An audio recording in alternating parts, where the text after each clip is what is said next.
2022年1月24日，正式开启了我横穿美国之旅。来美11年，去过美国很多的地方，但是一直都在奋斗的路上，没有太多的时间来规划一次长期的旅行。经过了很长时间的规划以及取舍，这次旅行大约会有2个多月的时间，一边旅行一边工作，大部分时间会在美国南部的各大国家公园露营，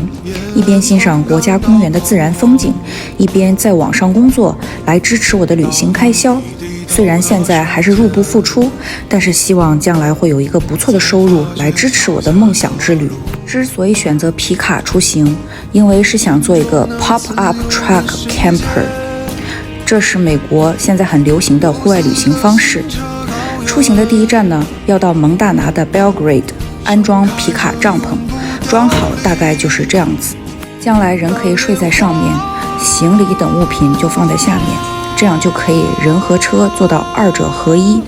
然后白天可以在公园里面做饭、学习、徒步等等，晚上呢就可以在帐篷里面融入在大自然中睡觉。这样呢可以减少住酒店被感染病毒的风险，以及减少住酒店的费用。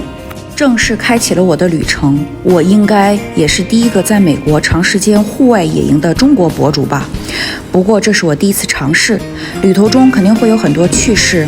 也会有很多的挑战，可能会生病，可能会有动物来袭，也可能会遇到坏人等等。